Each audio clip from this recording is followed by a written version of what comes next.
ਖਬਰਾਂ ਦੇ ਬੁਲੇਟਿਨ ਵਿੱਚ ਤੁਹਾਡਾ ਸਵਾਗਤ ਹੈ। ਆਓ ਨਜ਼ਰ ਮਾਰਦੇ ਹਾਂ ਅੱਜ ਦੀਆਂ ਖਾਸ ਖਬਰਾਂ ਤੇ।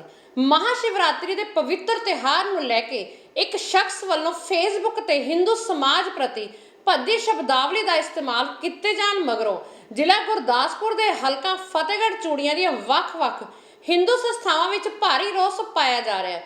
ਇਸ ਮੌਕੇ ਇਲਾਕੇ ਦੀਆਂ ਵੱਖ-ਵੱਖ ਹਿੰਦੂ ਸੰਸਥਾਵਾਂ ਵੱਲੋਂ ਥਾਣਾ ਫਤਿਹਗੜ੍ਹ ਚੂੜੀਆਂ ਵਿਖੇ ਫੇਸਬੁੱਕ ਆਈਡੀ ਚਲਾਉਣ ਵਾਲੇ ਇੱਕ ਸ਼ਖਸ ਵਿਰੁੱਧ ਲਿਖਤੀ ਰੂਪ ਵਿੱਚ ਦਰਖਾਸਤ ਦੇ ਕੇ ਉਸ ਦਾ ਪੁਤਲਾ ਮੱਛੀ ਮੰਡੀ ਚੌਂਕ ਵਿੱਚ ਫੂਕਿਆ ਗਿਆ। ਜਿਵੇਂ ਕਿ ਪਹਿਲੇ ਵੀ ਇਸ ਵਿਸ਼ੇ ਤੇ ਗੱਲ ਹੋ ਚੁੱਕੀ ਆ ਕਿ 28 ਤਰੀਕ ਦੀ ਰਾਤ, ਜਿਵੇਂ ਕਿ ਸਾਰੇ ਜਾਣਦੇ ਨੇ, 1 ਮਾਰਚ ਨੂੰ ਸ਼ਿਵਰਾਤਰੀ ਦਾ ਤਿਉਹਾਰ ਸੀ। 28 ਤਰੀਕ ਰਾਤ ਨੂੰ ਕਿਸੇ ਸਿਰ ਫਿਰੇ ਨੇ ਬਲਜੀਤ ਨਾਮ ਤੋਂ, ਬ੍ਰੈਕਟ 'ਚ ਇੱਕ ਹੋਰ ਸਿਆਸੀ ਪਾਰਟੀ ਦਾ ਉਹਦੇ ਲੋਗੋ ਵੀ ਲੱਗਾ ਵਾ, ਉਸ ਨਾਮ ਤੋਂ ਪਹਿਲਾਂ ਵੀ ਪੋਸਟਾਂ ਪੈਂਦੀਆਂ ਰਹੀਆਂ ਨੇ। ਉਸਨੇ ਇੱਕ ਬੜੀ ਹੀ ਹਿੰਦੂ ਸਮਾਜ ਦੇ ਦਿਲਾਂ ਨੂੰ ਠੇਸ ਲਾਉਣ ਵਾਲੀ ਤੇ ਸ਼ਿਵਰਾਤਰੀ ਦੇ ਮੌਕੇ ਉੱਪਰ ਹਿੰਦੂ ਦੇਵੀ ਦੇਵਤਿਆਂ ਦੀ ਸ਼ਾਨ ਦੇ ਖਿਲਾਫ ਇੱਕ ਪੋਸਟ ਜਿਹੜੀ ਆ ਪਾਈ ਆ, ਜਿਸ ਦੇ ਨਾਲ ਕਿ ਸਾਰੇ ਸਨਾਤਨ ਸਮਾਜ, ਹਿੰਦੂ ਸਮਾਜ ਦੀ ਭਾਵਨਾਵਾਂ ਨੂੰ ਵੱਡੀ ਸੱਟ ਪਹੁੰਚੀ ਆ। ਤੇ ਸਾਰਾ ਜਿਹੜਾ ਸ਼ਹਿਰ ਆ ਇਸ ਗੱਲ ਤੋਂ ਬਹੁਤ ਦੁਖੀ ਆ ਕਿ ਸ਼ਿਵਰਾਤਰੀ ਵਾਲੇ ਦਿਨ ਐਡੀ ਭੱਦੀ ਸ਼ਬਦਾਵਲੀ ਜਿਹੜੀ ਆ ਉਹ ਵਰਤੀ ਗਈ ਆ ਤੇ ਮਾਹੌਲ ਜਿਹੜਾ ਵਾ ਉਹਨੂੰ ਤਣਾਅਪੂਰਨ ਬਣਾਉਣ ਦੀ ਕੋਸ਼ਿਸ਼ ਕੀਤੀ ਗਈ ਆ। ਅੱਜ ਅਸੀਂ ਸਾਰੀਆਂ ਧਾਰਮਿਕ ਸੰਸਥਾਵਾਂ ਫਤਿਹਗੜ੍ਹ ਚੂੜੀਆਂ ਦੀਆਂ ਪੁਲਿਸ ਸਟੇਸ਼ਨ ਦੇ ਵਿੱਚ ਪਹੁੰਚੇ ਆ ਕਿ ਜਿਹੜਾ ਵੀ ਦੋਸ਼ੀ ਆ, ਇਹ ਆਈਡੀ ਕਿਸ ਨੇ ਬਣਾਈ ਹੈ। ਇਹ ਆਈਡੀ ਸਾਰਿਆਂ ਵੱਲੋਂ ਦੱਸਿਆ ਜਾ ਰਿਹਾ ਹੈ ਕਿ ਪਹਿਲਾਂ ਵੀ ਕਾਫੀ ਦੇਰ ਤੋਂ ਜਿਹੜੀ ਆ ਉਹ ਚੱਲਦੀ ਆ ਰਹੀ ਆ ਤੇ ਉਸ ਆਈਡੀ ਤੋਂ ਹੀ ਇਹ ਪੋਸਟ ਜਿਹੜੀ ਆ ਪਾਈ ਗਈ ਆ। ਉਸ ਸ਼ਖਸ ਨੂੰ ਟਰੇਸ ਕਰਕੇ ਉਹਦੇ ਵਿਰੁੱਧ ਬਣਦੀ ਕਾਨੂੰਨੀ ਕਾਰਵਾਈ ਕੀਤੀ ਜਾਵੇ ਤਾਂ ਕਿ ਸਾਰਿਆਂ ਦੇ ਹਿਰਦੇ ਜਿਹੜੇ ਸ਼ਾਂਤ ਹੋ ਸਕਣ, ਸਾਰਿਆਂ ਨੂੰ ਕੋਈ ਮਰਮ ਲੱਗੇ ਉਹਨਾਂ ਦੇ ਹਿਰਦਿਆਂ ਦੇ ਉੱਤੇ। ਤੇ ਇਸ ਲਈ ਪੁਲਿਸ ਪ੍ਰਸ਼ਾਸਨ ਕੋਲੋਂ ਜ਼ੋਰਦਾਰ ਮੰਗ ਕਰਦੇ ਹਾਂ ਕਿ ਬਿਨਾਂ ਦੇਰੀ ਜੋ ਵੀ ਬਣਦੀ ਕਾਰਵਾਈ ਹੈ ਉਸ ਦੇ ਵਿਰੁੱਧ ਸ਼ਖਸ ਜਿਹਨੇ ਵੀ ਇਹ ਮਾੜੀ ਘਟਨਾ ਕੀਤੀ ਹੈ ਕੀਤੀ ਜਾਵੇ ਤਾਂ ਕਿ ਪੰਜਾਬ ਦਾ, ਸਾਰੇ ਸ਼ਹਿਰ ਦਾ ਭਾਈਚਾਰਕ ਮਾਹੌਲ ਜਿਸ ਤਰ੍ਹਾਂ ਸਦੀਆਂ ਤੋਂ ਚੱਲਦਾ ਆ ਰਿਹਾ ਉਹ ਬਰਕਰਾਰ ਰਹੇ ਤੇ ਕਿਸੇ ਵੀ ਤਰ੍ਹਾਂ ਦੀ ਕੋਈ ਅਣਸਖਾਵੀ ਘਟਨਾ ਨਾ ਵਾਪਰੇ। ਫਤਿਹਗੜ੍ਹ ਚੂੜੀਆਂ ਦੇ ਵਿੱਚ ਹਿੰਦੂ ਸਭਾ, ਹਿੰਦੂ ਜਿਹੜੀਆਂ ਜਥੇਬੰਦੀਆਂ ਵੱਲੋਂ ਇੱਕ ਦਰਖਾਸਤ ਥਾਣਾ ਵਿੱਚ ਮੈਨੂੰ ਪੇਸ਼ ਕੀਤੀ ਆ, ਜਿਸ ਵਿੱਚ ਇੱਕ ਸ਼ਖਸ ਵੱਲੋਂ ਹਿੰਦੂ ਸਮਾਜ ਪ੍ਰਤੀ ਗਲਤ ਸ਼ਬਦਾਂ ਵਾਲੀ ਦੀ ਵਰਤੋਂ ਕੀਤੀ ਆ, ਜੋ ਕਿ ਇਹ ਅਸੀਂ ਦਰਖਾਸਤ ਪ੍ਰਾਪਤ ਕਰ ਲਈ ਆ ਤੇ ਉੱਚ ਅਫਸਰਾਂ ਨਾਲ ਅਸੀਂ ਉਹ ਨੋਟਿਸ 'ਚ ਲਿਆ ਕੇ ਤੇ ਅਗਲੀ ਕਾਰਵਾਈ ਜਿਹੜੀ ਆ ਅਮਲ 'ਚ ਲਿਆਵਾਂਗੇ। ਯੂਕਰੇਨ ਤੋਂ ਵਾਪਸ ਪਰਤੀ ਰਾਜਪੁਰਾ ਦੀ ਧੀ ਨਵਨੀਤ ਕੌਰ ਕਿਹਾ, ਭਾਰਤ ਸਰਕਾਰ ਨੇ ਵਤਨ ਵਾਪਸੀ ਲਈ ਬਹੁਤ ਸਹਿਯੋਗ ਕੀਤਾ ਹੈ, ਇਸ ਲਈ ਉਹਨਾਂ ਦੀ ਤਹਿ ਦਿਲੋਂ ਧੰਨਵਾਦ ਹਾਂ। ਨਵਨੀਤ ਕੌਰ ਰਾਜਪੁਰਾ ਨਿਵਾਸੀ ਪੰਜਾਬ ਪੁਲਿਸ ਵਿੱਚ ਬਤੌਰ ASI ਤੈਨਾਤ ਹਰਭਜਨ ਸਿੰਘ ਦੀ ਬੇਟੀ ਹਨ, ਜੋ ਕਿ ਯੂਕਰੇਨ ਵਿੱਚ MBBS ਦੀ ਪੜ੍ਹਾਈ ਕਰਨ ਗਏ ਹੋਏ ਸਨ। ਪੂਰੇ ਪਰਿਵਾਰ ਨੇ ਭਾਰਤ ਸਰਕਾਰ ਦਾ ਧੰਨਵਾਦ ਕੀਤਾ ਅਤੇ ਕਾਮਨਾ ਕੀਤੀ ਕਿ ਜਿਸ ਤਰ੍ਹਾਂ ਉਹਨਾਂ ਦੀ ਧੀ ਸकुशल ਘਰ ਪਰਤੀ ਹੈ, ਉਸੇ ਤਰ੍ਹਾਂ ਯੂਕਰੇਨ ਵਿੱਚ ਫਸੇ ਹੋਰ ਬੱਚੇ ਵੀ ਆਪਣੇ ਘਰ ਵਾਪਸ ਪਰਤਣ। ਮੇਰਾ ਨਾਮ ਨਵਨੀਤ ਕੌਰ ਹੈ। ਮੈਂ ਯੂਕਰੇਨ 'ਚ ਉਸ਼ਕਰੋਡ ਨੈਸ਼ਨਲ ਯੂਨੀਵਰਸਿਟੀ 'ਚ ਪੜ੍ਹਦੀ ਸੀ। ਉਹ ਹੰਗਰੀ ਬਾਰਡਰ ਕੋਲ 30 to 40 ਕਿਲੋਮੀਟਰਸ ਮੇ ਵੀ ਦੂਰ ਸੀ। ਫਿਰ ਸਾਨੂੰ ਅਸੀਂ ਹੰਗਰੀ ਬਾਰਡਰ ਦੇ ਥਰੂ ਆਏ ਹਾਂ। ਫਿਰ ਅਸੀਂ ਹੰਗਰੀ ਬਾਰਡਰ ਦੇ ਥਰੂ ਬੁਦਾਪੈਸਟ 'ਚ ਆਏ ਸੀ। ਫਿਰ ਅੱਗੇ ਸਾਨੂੰ ਹੋਸਟਲ 'ਚ ਰੁਕਿਆ ਗਿਆ ਸੀ, ਫਿਰ ਐਮਬੈਸੀ ਵਾਲਿਆਂ ਨੇ ਅਰੇਂਜਮੈਂਟ ਕੀਤੇ ਸੀ ਸਾਡੇ।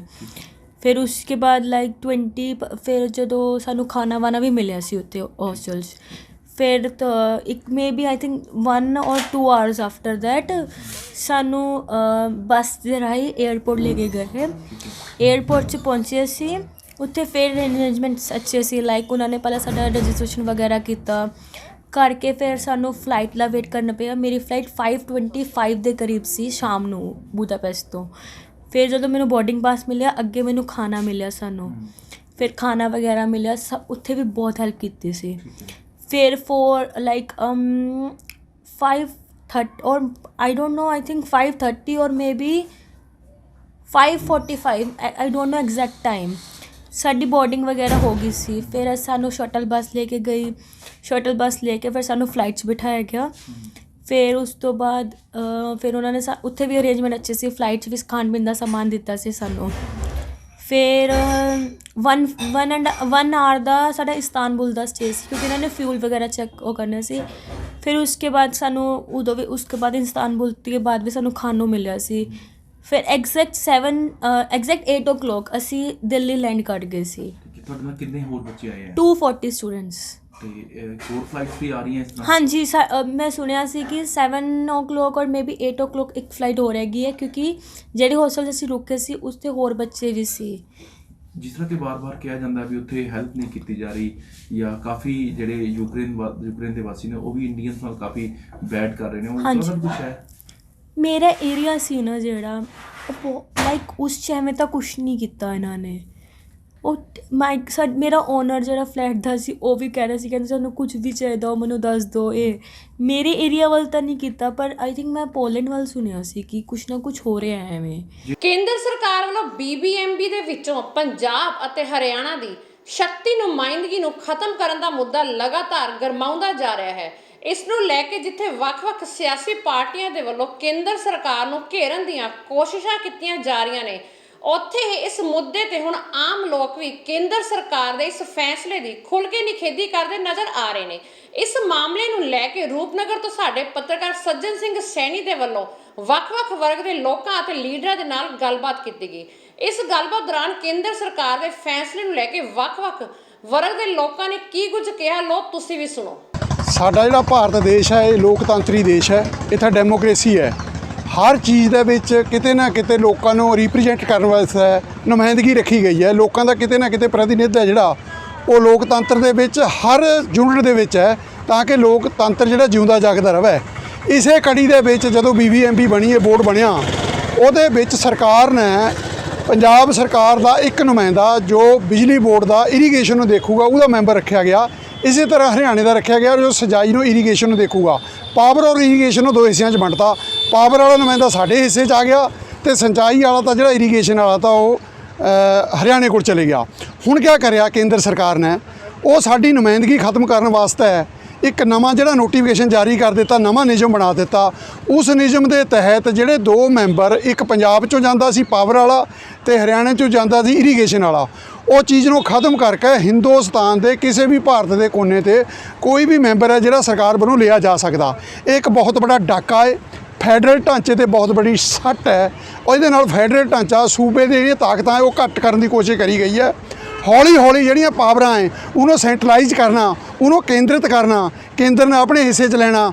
ਇਹ ਲੋਕਤੰਤਰੀ ਢਾਂਚੇ ਦੇ ਵਿੱਚ, ਫੈਡਰਲ ਢਾਂਚੇ ਦੇ ਵਿੱਚ ਬਹੁਤ ਬੜਾ ਇੱਕ ਸੱਟ ਹੈ। ਲੋਕਾਂ ਨੂੰ ਇਹਦੇ ਖਿਲਾਫ ਆਵਾਜ਼ ਉਠਾਉਣੀ ਚਾਹੀਦੀ, ਇਹਦੇ ਖਿਲਾਫ ਬੋਲਣਾ ਚਾਹੀਦਾ, ਤਾਂ ਕਿ ਆਉਣ ਵਾਲੇ ਸਮੇਂ ਦੇ ਵਿੱਚ ਕੇਂਦਰ ਇੰਨਾ ਮਜ਼ਬੂਤ ਨਾ ਹੋ ਜਾਵੇ, ਜਿਹੜੇ ਸੂਬੇ ਹੈ, ਜਿਹੜੀ ਫੈਡਰਲ ਢਾਂਚਾ ਉਹ ਕਿਤੇ ਖਤਮ ਨਾ ਹੋ ਜਾਵੇ, ਲੋਕਤੰਤਰ ਜਿਹੜੀ ਉਹ ਰੂਹ ਹੈ ਉਹ ਕਿਤੇ ਖਤਮ ਨਾ ਹੋ ਜਾਵੇ। ਗੁਰਦਾਸਪੁਰ ਦੇ ਹਲਕਾ ਦੀਨਾਨਗਰ ਦੇ ਵਿੱਚ ਚੋਰੀ ਦੀਆਂ ਵਾਰਦਾਤਾਂ ਰੁਕਣ ਦਾ ਨਾਮ ਨਹੀਂ ਲੈ ਰਹੀਆਂ।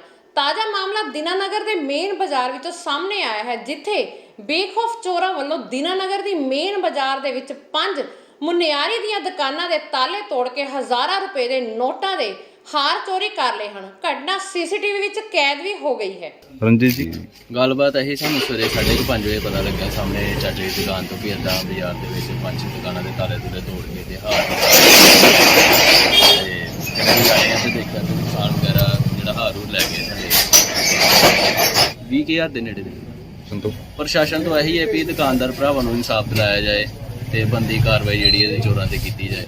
ਕੀ ਲੱਗਦਾ? ਦੇਖੋ ਜੀ, ਪੁਲਿਸ ਪ੍ਰਸ਼ਾਸਨ ਨੂੰ ਇਹੀ ਮੈਸੇਜ ਦੇਣਾ ਚਾਹੁੰਦੇ ਆ ਵੀ ਆਪਣੀ ਡਿਊਟੀ ਜਿਹੜੀ ਹੈ ਨਿਭਾਏ ਤੇ ਸ਼ਾਮੀ ਰਾਤ ਦੇ ਟਾਈਮ ਜਿਹੜੇ ਆ ਤੇ ਨਾਕੇਬੰਦੀ ਕੀਤੀ ਜਾਏ। 5 ਤੇ ਇੱਕ ਬਾਹਰ 6 ਦੁਕਾਨਾਂ ਨੇ।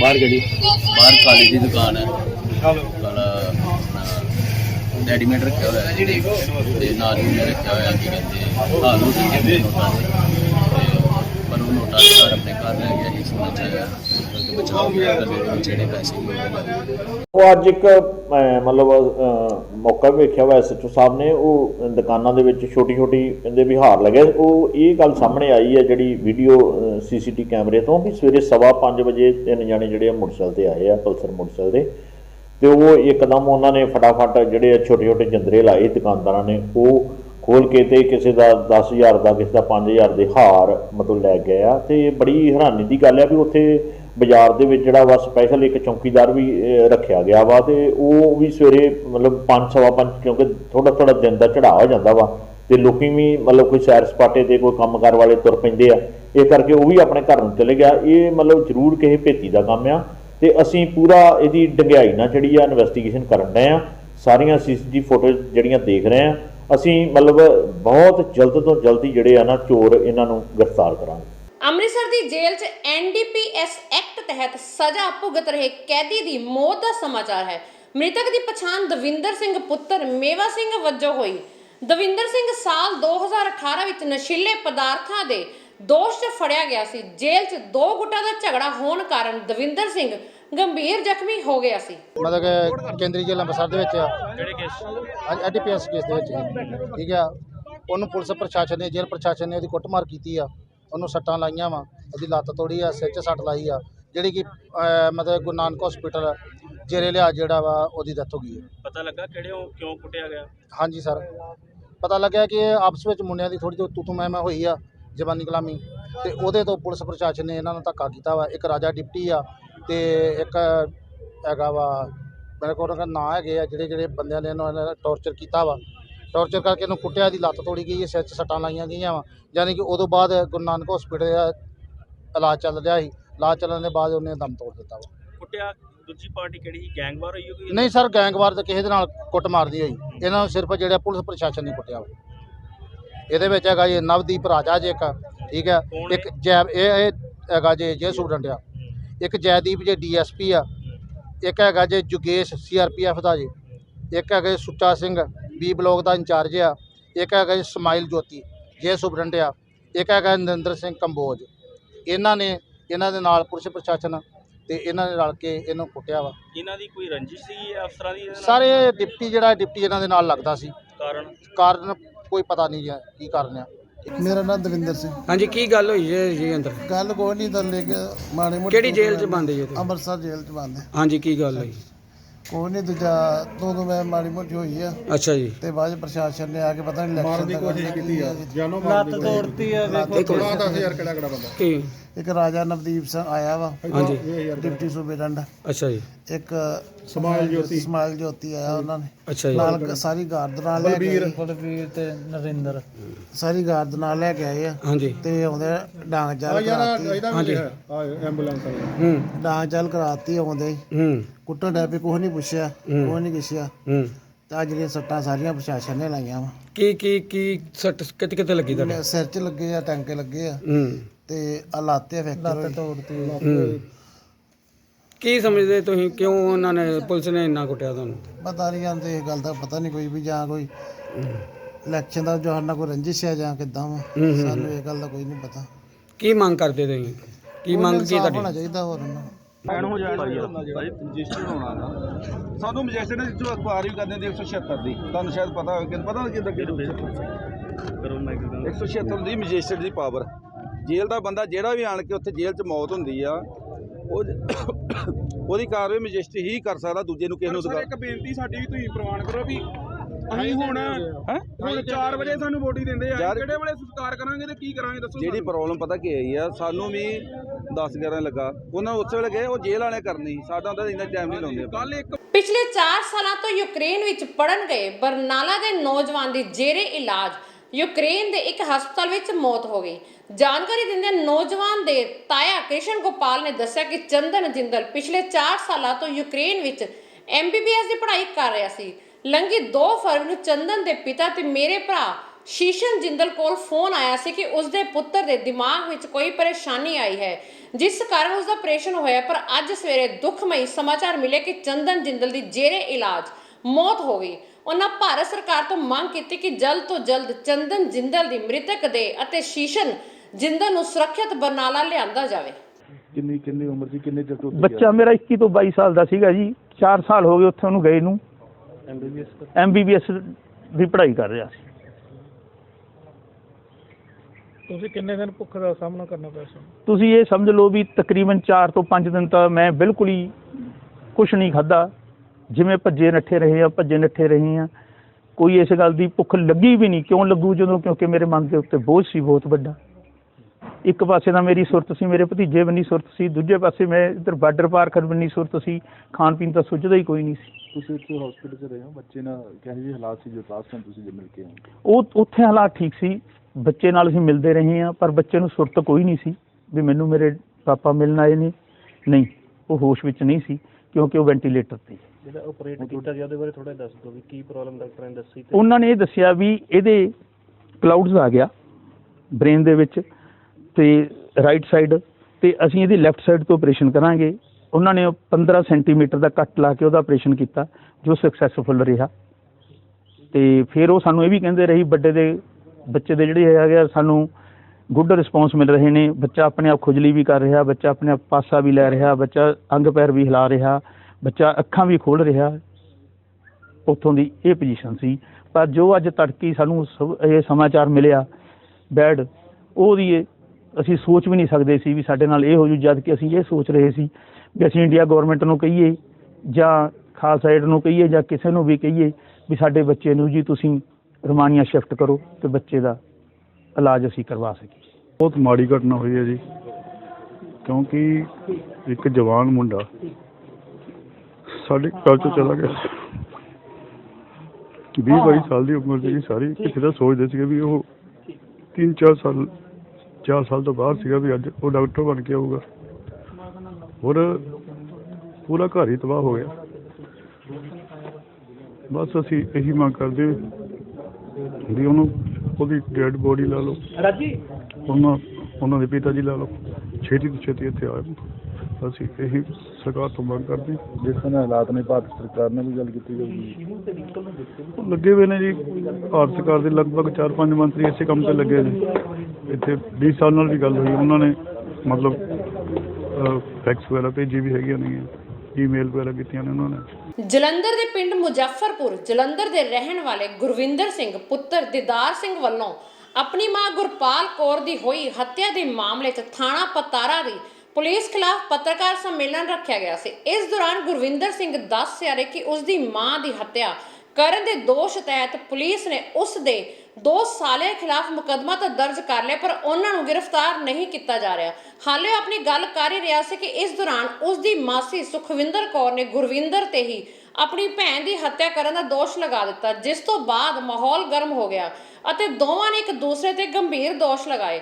ਗੁਰਵਿੰਦਰ ਸਿੰਘ ਨੂੰ ਉਸ ਦੀ ਮਾਸੀ ਨੇ ਜੁੱਤੀ ਨਾਲ ਕੁੱਟਣ ਦੀ ਕੋਸ਼ਿਸ਼ ਕੀਤੀ ਤਾਂ ਪੱਤਰਕਾਰਾਂ ਨੇ ਮਾਮਲੇ ਨੂੰ ਸ਼ਾਂਤ ਕਰਵਾਇਆ। ਤੁਹਾਨੂੰ ਪਤਾ ਹੀ ਹੈ, ਤੁਸੀਂ ਸੁਣੇ ਲਿਆ ਹੁਣ ਮਾਤਾ ਜੀ ਉਹਨਾਂ ਦਾ ਕਹਿਣਾ, ਲੜਕੇ ਦਾ ਕਹਿਣਾ ਕਿ ਇਹ ਸਾਰੀਆਂ ਗੱਲਾਂ ਆਪਣੇ ਵੱਲੋਂ ਲਗਾ ਰਹੇ ਨੇ, ਇਦਾਂ ਦੀ ਕੋਈ ਗੱਲ ਨਹੀਂ। ਦੇਖੋ ਜੀ, ਜਿਹੜੀ ਗੱਲ ਹੋਈ ਹੈ ਮੈਂ ਸੱਚਾਈ ਦੱਸਤੀ ਤੁਹਾਨੂੰ, ਬਸ ਇਹੀ ਮੈਂ ਸੱਚਾਈ ਦੇਣੀ ਸੀ ਤੁਹਾਨੂੰ, ਇੱਕੋ ਵਾਰੀ ਸੱਚਾਈ ਦੇ ਦਿੱਤੀ। ਪਰ ਮੈਡਮ ਉਹ ਤਾਂ ਨਾ ਕਰ ਰਹੇ ਸਾਫ ਜੇ ਉਹਨ ਦਿੱਤੀ ਆ ਤਾਂ ਉਹਦੀ ਸੱਚਾਈ ਦੇ ਦਿਓ, ਜੋ ਮੇਰੀ ਆ ਤਾਂ ਮੈਂ ਦੇਤੀ ਆ। ਨਹੀਂ, ਤੁਹਾਡੇ ਕੋਲ ਕੋਈ ਜਿਹੜੀ ਤੁਸੀਂ ਐਲੀਗੇਸ਼ਨ ਲਗਾਏ ਨੇ ਕੋਈ ਪ੍ਰੂਫ ਹੈਗੇ? ਕੋਈ ਨਹੀਂ, ਮੇਰੇ ਕੋਲ ਪ੍ਰੂਫ ਨਹੀਂ ਜੀ। ਮੈਂ ਜੋ ਮੈਨੂੰ ਪਤਾ ਸੀ ਮੈਂ ਤੁਹਾਨੂੰ ਦੱਸ ਦਿੱਤਾ। ਮੈਨੂੰ ਲੈ ਕੇ ਇਹ ਆਏ ਆ ਜਿਹੜੇ ਉਹ ਕਹਿੰਦੇ ਅਸੀਂ ਲੈ ਕੇ ਨਹੀਂ, ਅਸੀਂ ਬੁਲਾਇਆ ਹੀ ਨਹੀਂ। ਕਿਉਂ ਨਹੀਂ ਬੁਲਾਇਆ? ਜਿਹੜੇ ਲੈ ਕੇ ਭੈਣਾਂ ਲੈ ਕੇ ਹੁਣ ਥੋੜਾ ਲੈ ਕੇ ਆਉਣਾ ਆ ਜਦ ਮਾਮਰਾ ਲਈ ਕੋਲ ਖੜ ਕੇ ਮਾਮਲਾ ਕੀ ਹੈ? ਫਿਰ ਤੁਸੀਂ ਇਹ ਗੱਲ ਕਿੱਦਾਂ ਕਹਿ ਸਕਦੇ? ਮੇਰੇ ਕੋਲ ਪ੍ਰੂਫ ਜਿਹੜੀ ਮੈਂ 15 ਦਿਨ ਹਸਪਤਾਲ ਦੇ ਵਿੱਚ ਧੱਕੇ ਖਾਦੇ ਨਾਲ ਘੁੰਮ ਕੇ, ਪੁਲਿਸ ਵਾਲਿਆਂ ਨੂੰ ਪੈਸਾ ਚਾੜਿਆ, ਵਕੀਲਾਂ ਨੂੰ ਪੈਸਾ ਚਾੜਿਆ ਆ। ਕਿੰਨਾ ਨੇ ਪੈਸਾ ਚਾੜਿਆ? ਨਹੀਂ, ਤੁਸੀਂ ਇੱਕ ਗੱਲ ਹੈ, ਮੈਂ ਹੁਣ ਸਾਹਮਣੇ ਆ, ਇਹਨਾਂ ਨੇ ਕਿ ਪ੍ਰੂਫ ਦਿਓ। ਮੈਂ ਪ੍ਰੂਫ ਮੇਰੀ ਮੰਮੀ ਦੇ, ਮੇਰੇ ਘਰ ਵਾਲੀ ਆ, ਮੇਰੇ ਮੰਮੀ ਮੇਰੀ ਘਰ ਵਾਲੀ ਦੇ ਤੇ ਮੇਰੇ ਡੈਡੀ ਦੇ ਰਿਲੇਸ਼ਨ ਆ। ਹੁਣ ਤੇਰੀ ਘਰ ਵਾਲੀ ਕਾਤਲੀ ਆ। ਮੈਂ ਦੱਸਦਾ ਹਾਂ, ਕਾਤਲੀ। ਇਹਦੇ ਰਿਲੇਸ਼ਨ ਫਗਵਾੜੇ ਵਿੱਚ ਮੈਨੂੰ ਪਤਾ ਕਿੱਦਾਂ ਦੇ, ਇਹਦੀ ਕੁੜੀਆਂ ਦੇ ਵੀ ਮੈਨੂੰ ਪਤਾ ਆ। ਆਗੇ ਸੁਣ ਲਈ, ਆਪਣੀਆਂ ਆਪਾਂ ਇਹ ਨਹੀਂ ਗੱਲ ਕਰਨੀ, ਇਹਦੀ ਕੁੜੀਆਂ ਦੇ ਰਿਲੇਸ਼ਨ ਮੈਨੂੰ ਪਤਾ। ਮੈਂ ਤਾਂ ਪ੍ਰੂਫ ਵੀ ਆ, ਮੈਂ ਤਾਂ ਪ੍ਰੂਫ ਵੀ ਆ। ਨਹੀਂ ਆ ਨਹੀਂ ਕਰਨਾ।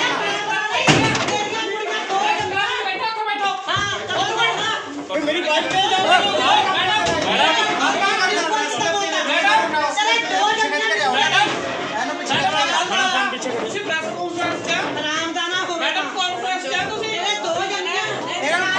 ਤੇ ਸਾਲੇ ਦੀ, ਠੀਕ ਹੈ ਨਹੀਂ? ਸਾਨੂੰ ਨਹੀਂ ਪਤਾ। ਮੇਰੀ ਮੰਮੀ ਦੇ ਅੱਖ ਦਾ ਆਪਰੇਸ਼ਨ ਕਰਾਇਆ ਹੋਇਆ ਸੀ, ਉਹਨੇ ਆ ਕੇ ਉੱਤੇ ਚੜ ਕੇ ਆ ਕੇ ਦੋਨਾਂ ਭਰਾਵਾਂ ਨੇ ਉਹਨੂੰ ਉਹ ਬੇਰਹਿਮੀ ਨਾਲ ਉਹਦੇ ਮਾਰਿਆ। ਉਹਦਾ ਗਲਾ ਘੁੱਟਿਆ, ਇੱਕ ਨੇ ਉਹਦੇ ਸਿਰ 'ਚ ਮਾਰੀ ਗਏ ਉਹਦੇ, ਠੀਕ ਨੇ? ਉਹ ਦੋਨੇ ਦੋਸ਼ੀ ਆ। ਪ੍ਰਸ਼ਾਸਨ ਨੂੰ ਸਾਡੀ ਇਹੀ ਹੱਥ ਜੋੜ ਕੇ ਬੇਨਤੀ, ਉਹਨਾਂ ਦੋਨਾਂ ਨੂੰ ਗ੍ਰਿਫਤਾਰ ਕੀਤਾ ਜਾਵੇ। ਥਾਣੇ ਕੰਪਲੇਂਟ ਕਰਾਈ ਸੀ ਇਸ ਵਾਲੇ? ਹਾਂਜੀ, ਇਸ ਮਾਮਲੇ 'ਚ ਕਿਹੜੇ ਥਾਣੇ ਕੰਪਲੇਂਟ ਕਰਾਈ ਸੀ? ਪਤਾਰੇ ਕਰਾਈ ਸੀ ਜੀ। ਪਤਾਰੇ ਕਿੰਨੀ ਦੇਰ ਹੋ ਗਈ ਹੈ? 4 ਮਹੀਨੇ ਹੋ ਗਏ ਜੀ। ਤੇ ਜੋ ਇਸ ਮਾਮਲੇ ਤੁਸੀਂ ਐਸਐਸਪੀ ਨੂੰ ਮਿਲੇ ਹੋ? ਐਸਐਸਪੀ ਦੇ ਦਫ਼ਤਰ ਵੀ ਗਏ ਆ ਹਾਂਜੀ। ਆਈਜੀ ਦੇ ਵੀ ਗਏ। ਹੁਣ ਅੱਜ ਇੱਥੇ ਤੁਸੀਂ ਪ੍ਰੈਸ ਕਲੱਬ ਚ ਆ ਕੇ ਜਿਹੜਾ ਡੀਐਸਪੀ ਘਰ ਮੌਕਾ ਦੇਖਣ ਵੀ ਆਇਆ। ਪ੍ਰੈਸ ਕਲੱਬ ਚ ਆ ਕੇ ਤੁਹਾਡੇ ਰਿਸ਼ਤੇਦਾਰਾਂ ਨੇ ਤੁਹਾਡੇ ਐਲੀਗੇਸ਼ਨ ਲਗਾਏ ਆ, ਫਿਰ ਤੁਹਾਡੇ ਤੇ ਮਾਰਕਟਾਈ ਵੀ ਹੋਈ ਹੈ ਜੋ ਵੀ ਹੈ। ਦੇਖੋ ਜੀ ਐਲੀਗੇਸ਼ਨ ਤੇ ਹੁਣ ਮੈਂ ਵੀ ਲਾਤੇ ਉੱਤੇ।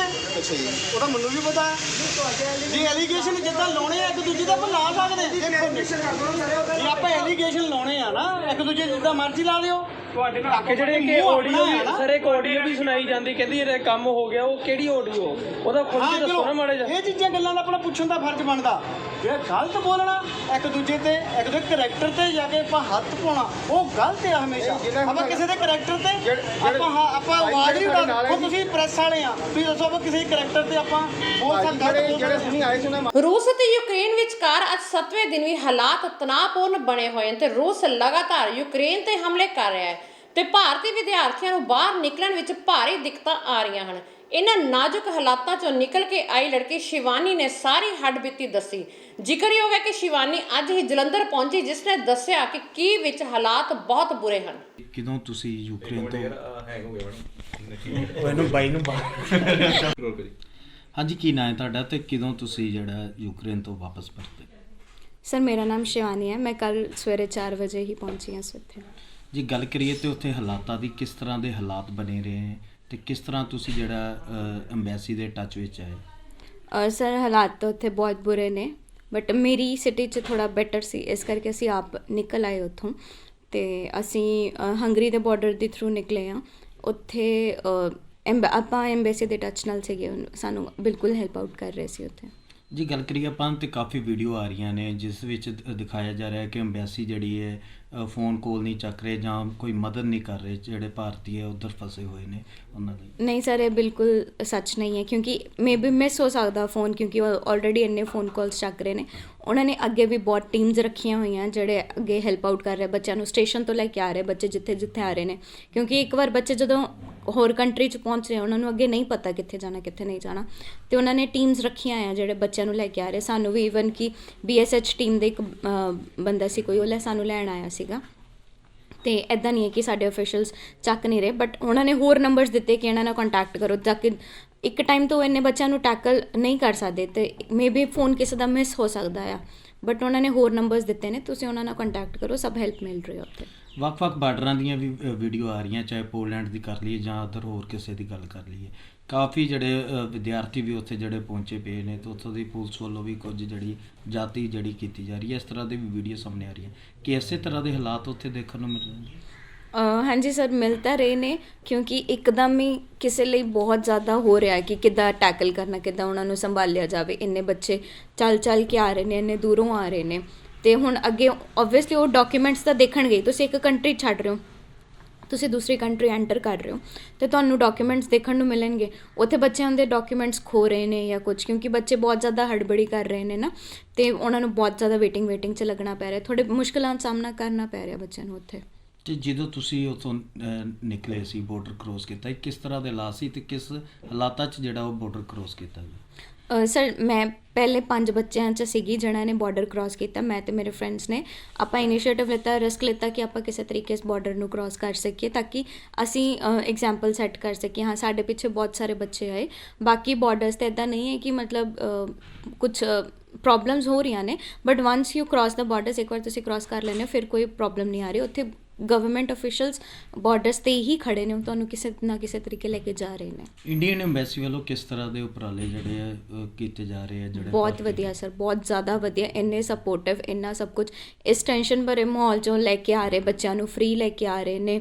ਉੱਥੇ ਹਰ ਕਿਸੇ ਬੱਚੇ ਦੀ ਹੈਲਪ ਲਈ ਖੜੇ ਨੇ। ਆਪਾਂ ਖੁਦ ਜਿਹੜੇ ਐਂਬੈਸੇਡਰ ਆਫ ਸੀਗੇ ਹੰਗਰੀ 'ਚ, ਇੰਡੀਅਨ ਐਂਬੈਸੀ ਦੇ, ਉਹ ਸਾਨੂੰ ਮਿਲਣ ਆਏ ਸੀ, ਟਾਈਮ ਟੂ ਟਾਈਮ ਮਿਲਣ ਆ ਰਹੇ ਨੇ। ਸਭ ਕੁਝ ਸਾਨੂੰ ਮੋਰਲ ਸਪੋਰਟ, ਕਿਸੇ ਤਰੀਕੇ ਦਾ ਕੋਈ ਵੀ ਸਪੋਰਟ ਚਾਹੀਦਾ ਉਹ ਤੁਹਾਨੂੰ ਦੇ ਰਹੇ ਨੇ। ਖੱਟਰ ਸਰਕਾਰ ਐਕਸਟੈਂਸ਼ਨ ਲੈਕਚਰਾਰਾਂ ਨੂੰ ਬੇਰੁਜ਼ਗਾਰ ਕਰਨਾ ਚਾਹੁੰਦੀ ਹੈ, ਜਿਸ ਦੀ ਤਾਜ਼ਾ ਮਿਸਾਲ ਅੱਜ ਪੰਚਕੂਲਾ ਵਿੱਚ ਦੇਖਣ ਨੂੰ ਮਿਲੀ, ਜਦੋਂ ਸਰਕਾਰ ਦੇ ਇਸ਼ਾਰੇ ਤੇ ਹਰਿਆਣਾ ਪੁਲਿਸ ਨੇ ਇਨ੍ਹਾਂ ਸੰਘਰਸ਼ਕਾਰੀ ਲੈਕਚਰਾਰਾਂ ਤੇ ਲਾਠੀਚਾਰਜ ਕੀਤਾ।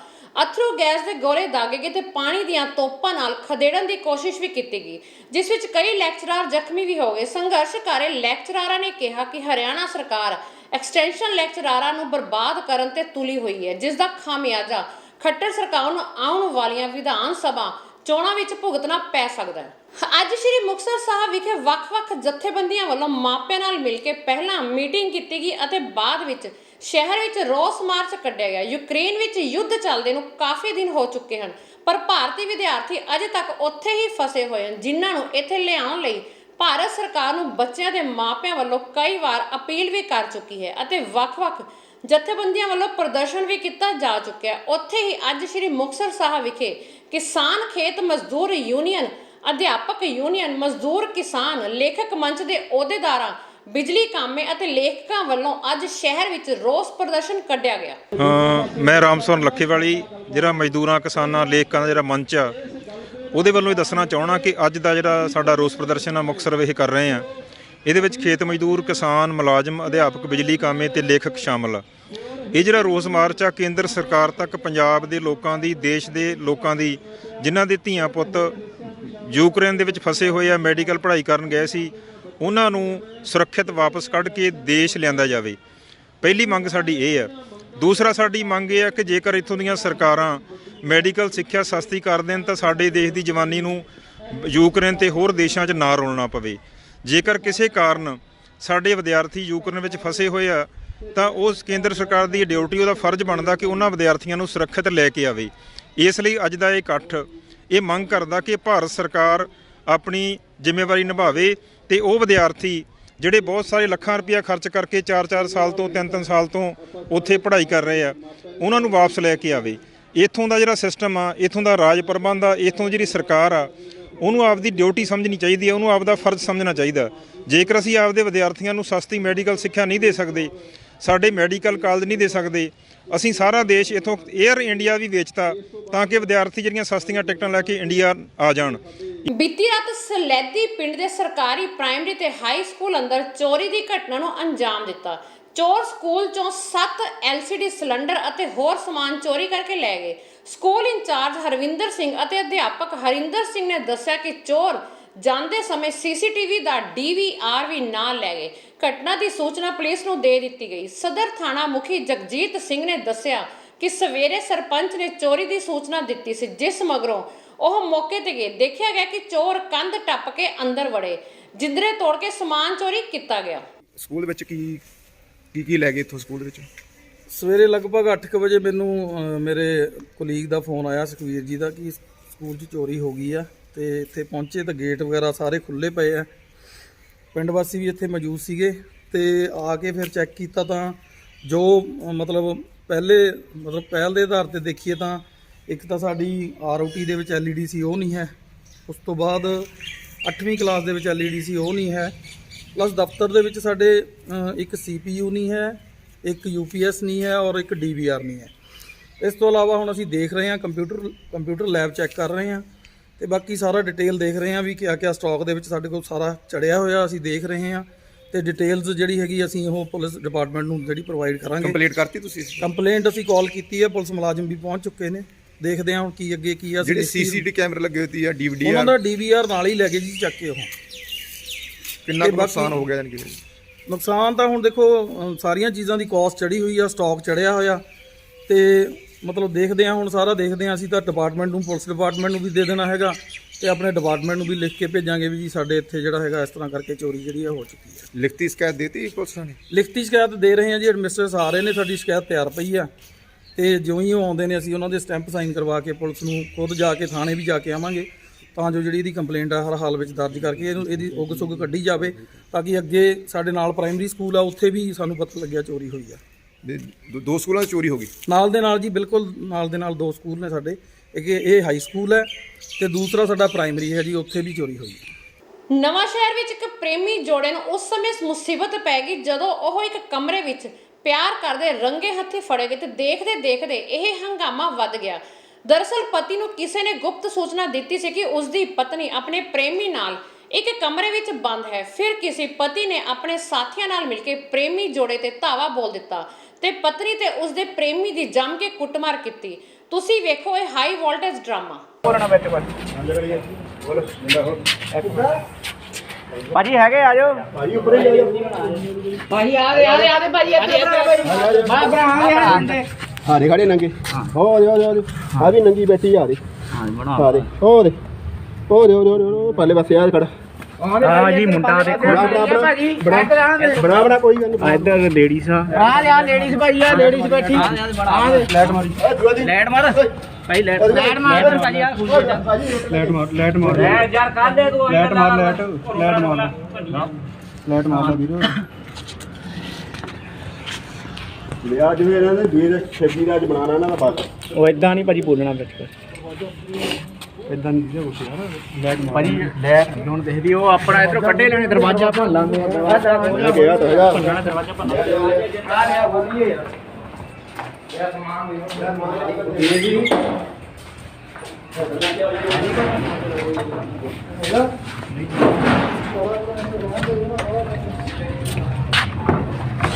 ਜਿੰਦਾ ਲਾ ਕੇ ਗਿਆ ਭਾਜੀ ਜਿੰਦਾ ਭਾਂਦੇ ਦੀ ਬਣਾ ਵੀਡੀਓ ਮਣੀ ਭਾਜੀ ਤਾਂ ਨਹੀਂ ਮੈਂ ਤੁਹਾਨੂੰ ਦੱਸਦਾ ਇੱਕ ਮਿੰਟ ਰੁਕਤਾ ਯਾਰ ਆ ਦੇਖੋ ਜੀ ਅੰਦਰ ਬੜੇ ਉਹ ਆ ਅਸੀਂ ਇਹ ਜਿੰਦਾ ਭੰਨਣ ਲੱਗੇ ਹੁਣ ਪੁਲਿਸ ਪ੍ਰਸ਼ਾਸਨ ਹਲੇ ਤੱਕ ਨਹੀਂ ਪਹੁੰਚੀ ਹੈ ਕਿੱਥੇ ਅਸੀਂ ਵੇਟ ਕਰਦੇ ਹੁਣ ਮਾਰ ਇੱਥੇ ਖੁਦ ਹੁਣ ਕਰਕੇ ਮਾਰ ਖਿੱਚ ਕੇ ਮਾਰ ਭਾਈ ਖਿੱਚ ਆਪਦੇ ਅੰਦਰ ਬੜੇ ਉਹ ਆ ਦੇਖੋ ਜੀ ਵਾਹ ਭਾਈ ਆ ਜਾਓ ਭਾਈ ਆ ਜਾ ਅੰਦਰ ਆ ਦੇਖੋ ਜੀ ਆ ਬੰਦਾ ਉਹ ਟੰਗੀ ਦਾ ਕੀ ਮਾਰ ਤੇਰਾ ਕਸੂਰ ਵੀ ਨਹੀਂ ਮੇਰਾ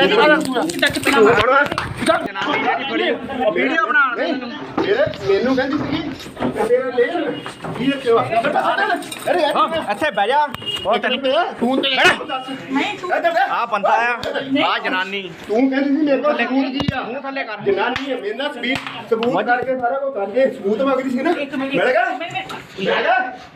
ਆ ਦੇਖੋ ਜੀ ਰੰਗੇ ਹੱਥੀ ਫੜੇ ਅਸੀਂ ਤੈਨੂੰ ਇਹਨਾਂ ਦਾ ਡਿਵੋਰਸ ਚੱਲ ਰਿਹਾ ਇਹ ਨਾਲ ਇਹ ਰੇਸ਼ਾ ਰੱਖਦੇ ਆ ਆ ਦੇਖੋ ਜੀ